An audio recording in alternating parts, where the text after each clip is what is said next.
Welcome to Design Downtime, the podcast where we celebrate the joys of living a balanced creative life.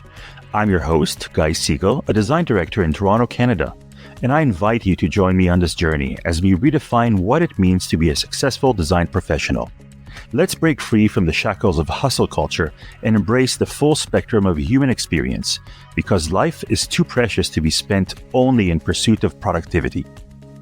Today, I have the pleasure of talking with Holly Camponez. Holly is a VP of Design and Head of Adobe Practice at Avenue Code. During her time in this role, she had the pleasure of collaborating with clients from the Fortune 100 to create functional, beautiful, and innovative products and services globally and observe design trends in action. She is passionate about the potential of design thinking to create a positive impact, both socially and economically. Holly lives in Northern California with her husband, son, daughter, and 3 cats. Holly, welcome. Thank you, guys. Such a pleasure to be here. I've been looking forward to this for the last couple of weeks. Okay, high expectations, as you should. Definitely. I'm ready. I'm prepared. Wonderful. So you're going to talk to us about cooking. I am. Cooking has been something that I have really enjoyed since I was a little girl, but I think in the last several years, it's kind of taken a new turn for me and taken on more meaning as well. So let's, I always like to start with the kind of the origin story of where things begin. Deep. Tell me where did cooking start for you? I have a really vivid memory of being about 6 years old in a tiny brick floor kitchen of a rental home where I lived with my parents and my 2 younger sisters in southern Colorado. So 6 years old, my sisters would have been 4 and 2. We had just moved there from Tennessee, and we were just all kind of trying to figure out what it was like to live in a new place. My mom faced some health challenges during those years, and I remember I really just wanted to be helpful and take things off of her plate. And so that's where I kind of started trying to learn how to cook. And she taught me a lot. And these are very basic things, but as a 6-year-old, you climb up on your little stool and you open a can of tomato soup and heat it on the stove. You just feel like, I'm a fucking goddess. I've got this. So that's my first memory of cooking. Yeah, I think that's the first time I can remember actually cooking. And from there, it just evolved. My grandmother also is a fantastic cook and baker. We grew up close by to her after we did move to Colorado. And so I remember asking her for recipes for cake, for bread, for different kinds of things, and then always trialing it out. And we were really fortunate where we lived that we had a lot of plants growing and edible plants. And so I remember collecting rosemary from the garden and chopping it up and thinking like, what's that going to taste like and smell like if we add it to the bread dough this week? So yeah, just a lot of adventures in cooking from a really young age. And I think really just finding that so gratifying to be able to contribute as a small kid. Like that's all you want, is to feel like you're part of the life that's going on around you. Did you have any special go-to recipes that you would make? Well, the canned tomato soup was a favorite. Deviled eggs, which ironically, I'm not really a big fan of eggs, but they were a crowd pleaser. And so I started making deviled eggs for every church potluck and at least once a week at home. And I still make them for holidays for my extended family. And then later on, I think the bread as well, like any variation of bread, sandwich bread, rolls, pastries. I really enjoyed baking as well. What age did you start baking? Gosh, I'm trying to remember. I think it would have been around 10. I think I was cooking basic stuff earlier than that. Like I said, 6, I think I remember, but baking bread became kind of a regular weekly occurrence around 10. And my little sisters would bake it with me too. So you could imagine 3 little girls with very long brown hair, all like up to their elbows in flour, all over our noses and cheeks. And we would each do something a little different. I remember my youngest sister, she's gonna hate me for telling this story, but she used to be really liberal with her usage of sugar. And we'd make 3 loaves of bread, the 3 of us girls, and they'd come out of the oven and we'd cut them and put some butter on them. And my mom would always say, gosh, Anna, you just must be so sweet. Your just sweetness comes through in your cooking. And I remember thinking, it's the sugar. It's the sugar. She's just adding more sugar. But she is also really sweet. So we kind of let her get away with it. I can't imagine a 6-year-old who is so advanced only opening a can of tomato soup. But I know kids twice that age who don't really know how to boil an egg. So kudos to you. What was next? What was the evolution of that? We went kind of through a long period of time as a teenager. I was really, really, really focused on academics, and also theater was a big deal for me. So I stopped cooking as frequently as a teen, other than just kind of meals of necessity, throwing things together, putting together a quick meal for my sisters and I if my parents were out of town or that kind of thing. And I didn't really start cooking again until I was in my 20s and I was in college. I was my senior year of college. I lived with a big group of girls. There were about 7 of us in the same house. And we would take turns cooking meals for each other every night. We shared the food bill, which, could in some cases be a real recipe for disaster. But in our case, it was really lovely, just a great community of girls. So we started all taking turns cooking and trying different things out. None of us really had any strong dietary preferences or needs. Since then, I've become a vegetarian, which has kind of taken things in an interesting turn. But at the time, it was simple. It's like, what can I buy? What can I cook that everyone will enjoy? And trying out different recipes. So I guess in my very early 20s, I kind of started to cook again after a little hiatus in my teens. And that was just a really fun experimental phase, having this built-in audience that I knew were going to be nice to me, whatever I cooked. And so trying out different kind of things that I would look up online or hear about from a friend, or someone would talk about something they'd had in a restaurant that they really liked, and I try to recreate it. And they were so kind. And of course, there's some disasters that come up with that. You burn something, or you oversalt it, or undersalt it. There's always things that go wrong, but those memories are really special for me as well. Being a young adult and having this really lovely community of women that would sit down together at least 4 or 5 times a week, enjoy a meal, and just share about our days and what we were going through. So that kind of gave me another angle into the pleasure of cooking, is actually sharing those meals and seeing the response, seeing people come together and kind of just creating this venue for connection and conversation. That's interesting, because both sort of periods in your life when you were cooking, when you were younger and then a young adult in college, both started, or it sounds like they started from a point of necessity. You had to start cooking, and they evolved into something else, or you found an additional meaning in them.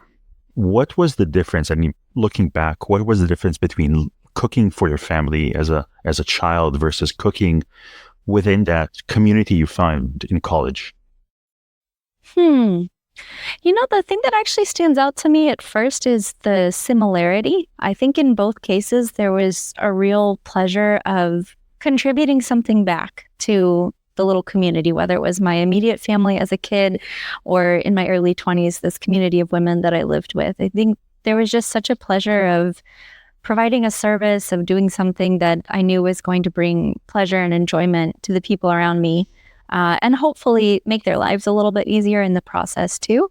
But I think where there was a difference as a young adult is that the field of creativity was much broader. So we had, even being young college students, we had jobs, we had bigger budgets than my family had when I was 6 years old about grocery shopping. So I could put something wild on the list like saffron, and I knew that somebody might raise their eyebrows at the expense, but it was not going to be that big of a deal. Everyone was willing to pitch in to try something new. So just seeing the spectrum broaden a little bit about what I could try, and also just being exposed in college. You experience new kind of cuisines, you experience new flavors, you want to try things out.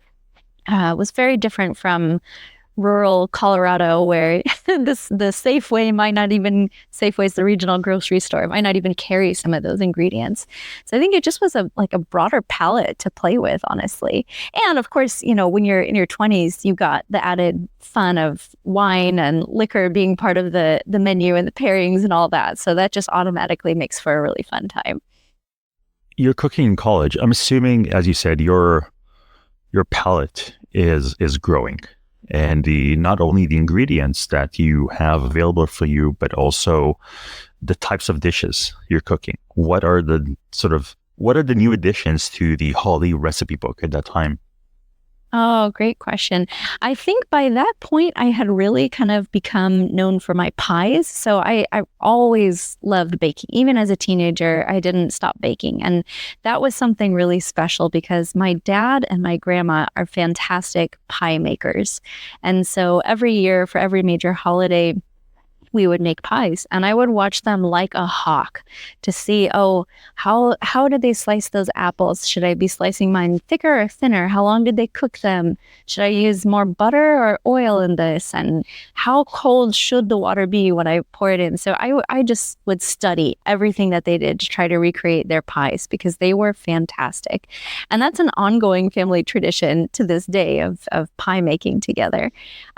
So the pies never really stopped. I think that had kind of been my signature thing going into college. Is big gatherings, I would make pies. But what I really took an interest in, especially after studying abroad in Oxford for a couple of terms and then coming back and moving into this home, was Indian dishes. So curries in particular, I really love a good curry. The spicier, the better. Just kind of playing with the coconut milk for that creamy taste as a complement to the spice and trying out different veggies and combinations. So I think the Indian food became my favorite kind of thing to play with during that time. But anything spicy, I'll make a really good potato soup with a lot of mushrooms and onions and garlic sauteed up in there, and then throw in a whole bunch of cayenne pepper. So I love to make anything spicy. Any classic dish, I'll take it all. I'll make it spicy. What's next after college in your culinary evolution? So there was kind of another dormant period, I would say. No, wait, let me back up, because there was something kind of special that happened in between then and now. When I found myself post-college actually living in a home, buying my own food and not sharing the food bill with anything else, something kind of interesting happened. And I think I shared this story with you personally over dinner, so forgive me for repeating myself, but I became vegetarian accidentally. I'm the only person that I know that has had that experience. I've never really liked the taste of meat. But when you share food and you share a food bill, you don't really think about what do I like. You think about what are people going to eat. So for the first time in my adult life, I was really just food shopping and cooking just for myself for a short period of time. And I kind of found that a couple months had gone by and I thought, gosh, I'm feeling really good. I'm not spending as much money as I thought I was going to be spending on food. What's going on? And then I looked at my grocery bills and I realized I had neither bought nor cooked nor eaten any meat for about 2 months. And I was feeling amazing. I was saving money. So I just kind of went with it. And I've never really looked back. My husband has kind of got me back on the fish train. So I should say pescatarian versus vegetarian. But that was also really fun. And also just a discovery point of, hey, you know what? Most of what I really love about cooking, the flavors that I love, they actually don't depend on meat at all. It's all about the veggies and the spices and the fruits. And so that kind of was eye-opening, because then it opened this whole other possibility where I can cook dishes with meat. I know how to. I've been doing that my whole life. But I can also make a veggie variation. And that, I think, was a development that ended up being really useful later on in life when I found myself married to a Brazilian who loves meat and doesn't necessarily want to give it up. So being able to kind of do different variations of dishes was a good skill that I learned at that point after becoming veggie.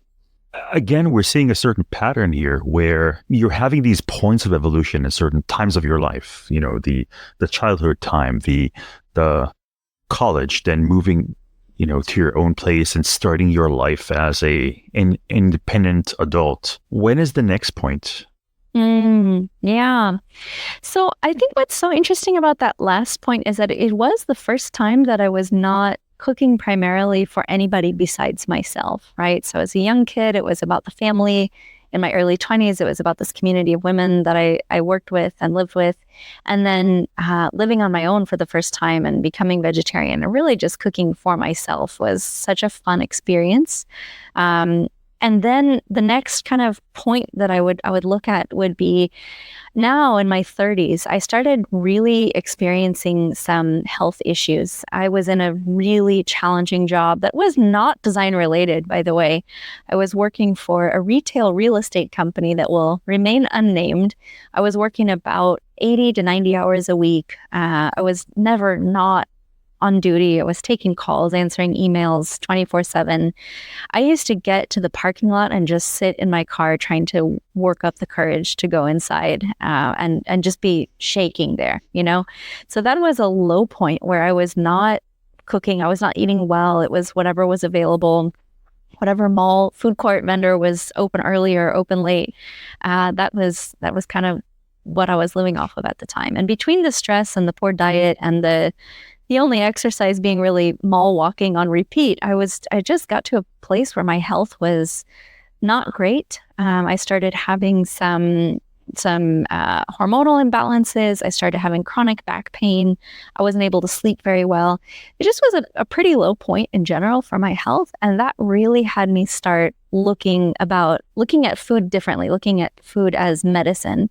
And so starting to research and really understanding, okay, there are flavors, there are cuisines that I've always liked or been drawn to, but why is that? Is that maybe my body telling me something about what it needs, and realizing that, hey, I can use turmeric to bring down inflammations. Maybe that's one of the reasons I like curry dishes so much. It's easy to kind of work that in. Or, you know, how can I work in onions and leeks and bring in some more sulfurous veggies that are going to balance things out?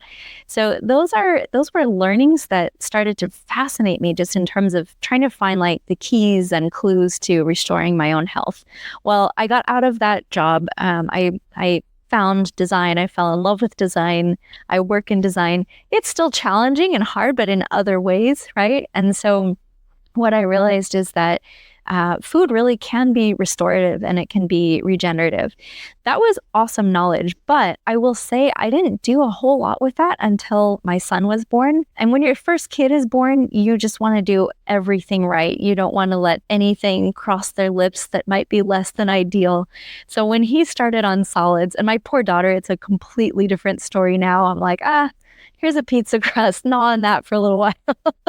But when my son started eating solids, I was just making purees and trying to introduce vegetables in a really particular order, and then fruits, and then different proteins. So that all was really like, I think I started cooking more consistently than I ever had done in the past. And that kind of was a turning point just for actually the logistical side of planning the meals, doing the grocery shopping, heading to the farmer's market to get the good fresh stuff, and then coming home and putting it all together into meals for him and then for us as well. So that, I think, was the next phase. And I want to kind of jump ahead, because now what's happening with my cooking journey is that it's from a completely different perspective than anywhere we've been so far. So if you look back, it was always kind of necessity, how to be of service. There was a creative and fun side to it, but it was really like, how can I help my family? How can I help my community? For myself, it was also still functional. It was fun, but it was functional. How do I cook for myself in a way that supports this new vegetarian lifestyle? Now, I've had such a fun experience over the last, I would say, year and a half, where my son, he's 3, he's very verbal and very expressive, and he has a huge imagination.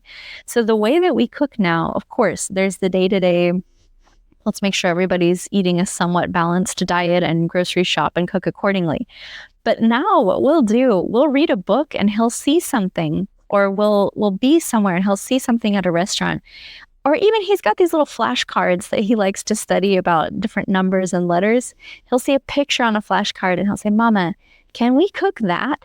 And sometimes it's something I've never seen or heard of before. So the challenge is like, yeah, heck yeah, like let's figure out how to do that. There's a little book that he's been reading recently called Rattle Trap Car, and it has a food in it that I've never heard of. It's called Chocolate Marshmallow Fudge Delight. And in the book, they're using the chocolate marshmallow fudge delight to kind of repair pieces of the car that fall off. They use it to stick on their replacements and keep the car going.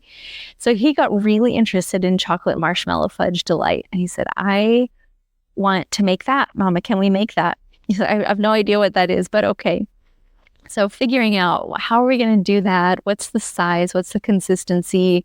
What goes into there that's not going to just like send him off on a crazy sugar high necessarily. That's been so much fun. And just kind of trying to think through, or even for his birthday, I asked him, what kind of birthday cake do you want? And I figured he would just say chocolate, but he said, I want a chocolate chip birthday cake. And I want it to have 4 layers. And I want it to have at least 40 chocolate chips. And I want white chocolate chips and I want brown chocolate chips.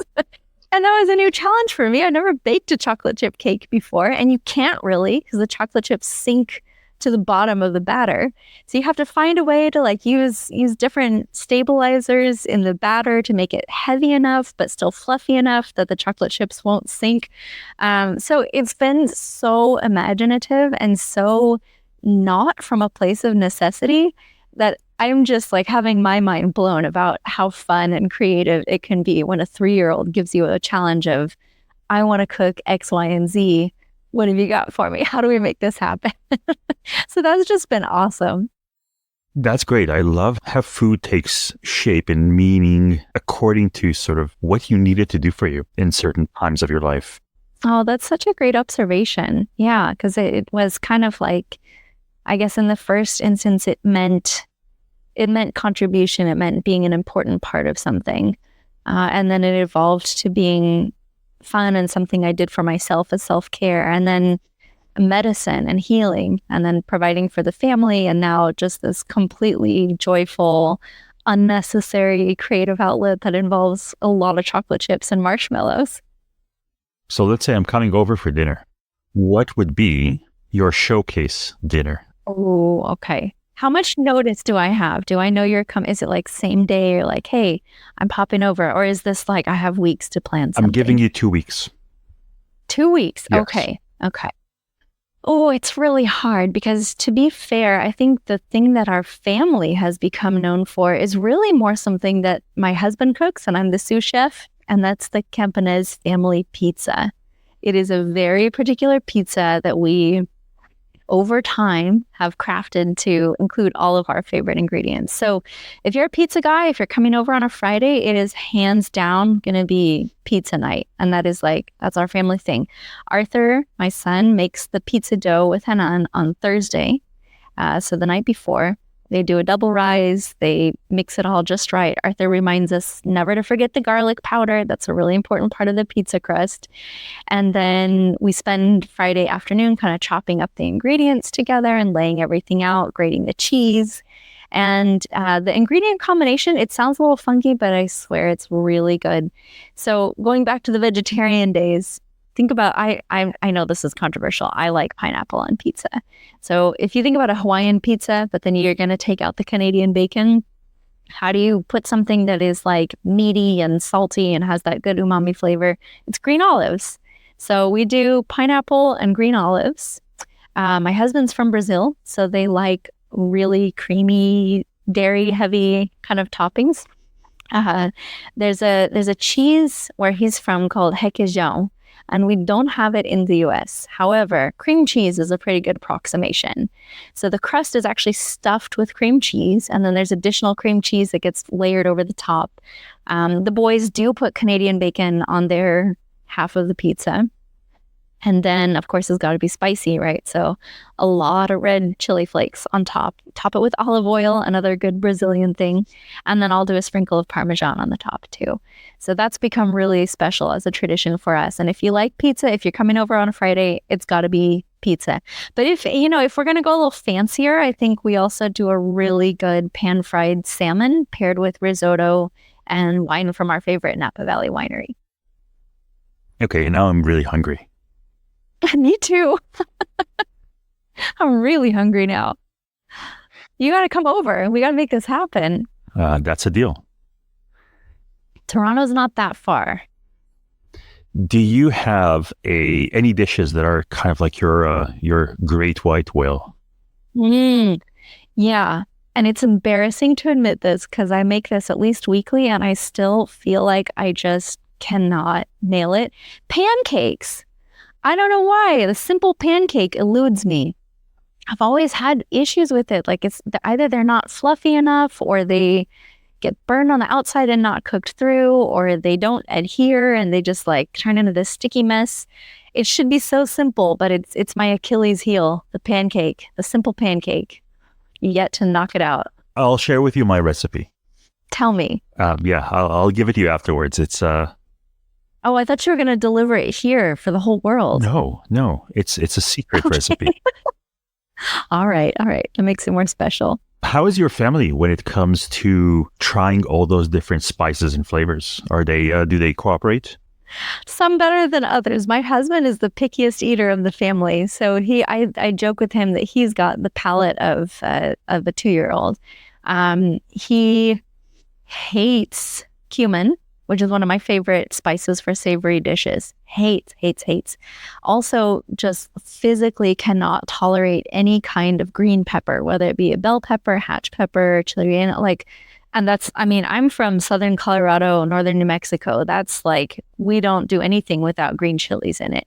So that's been challenging as a family to kind of try to navigate avoiding those. But again, it just all goes into this really creative challenge, or I'll do a version of something. I make a really mean mac and cheese and I'll put hatch green chilies into mine, but leave them out of his. And maybe he'll put like sausage or bacon bits or something instead to kind of snazz it up a little bit.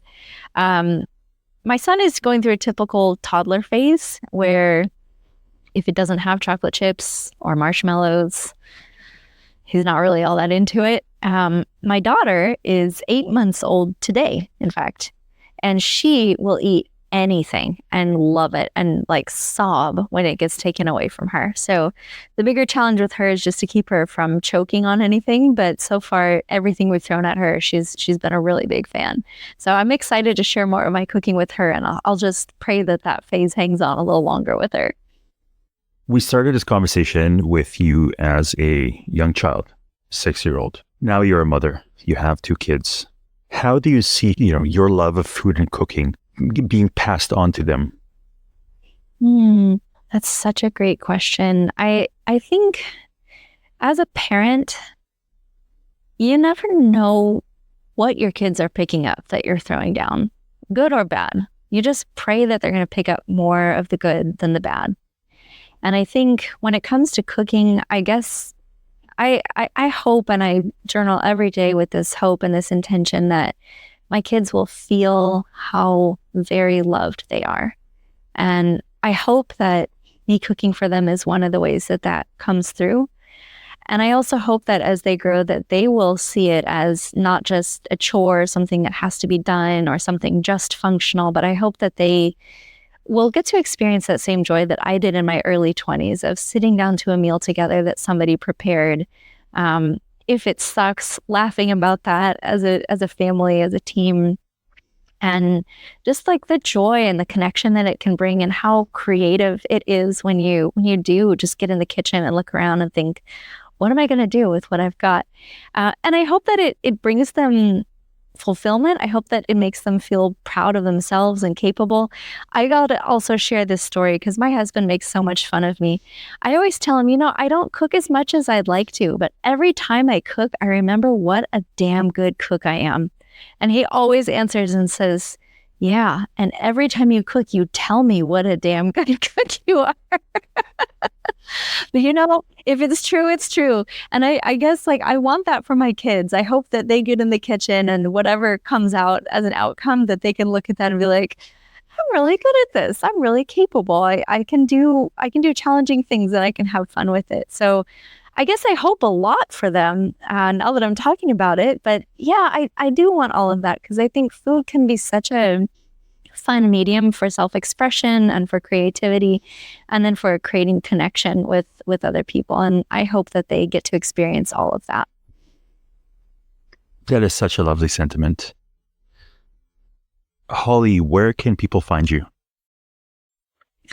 People cannot find me on most social media channels, but I am on LinkedIn. I think it's linkedin.com/HollyVW, but I'll share the link. I'm pretty much just on LinkedIn these days by choice. Wonderful. Thank you so much for coming in, sharing your life story with us. Thank you so much. It was so much fun. This is all for this episode of Design Downtime. Thank you for joining me. And until next time, I hope you enjoy your downtime.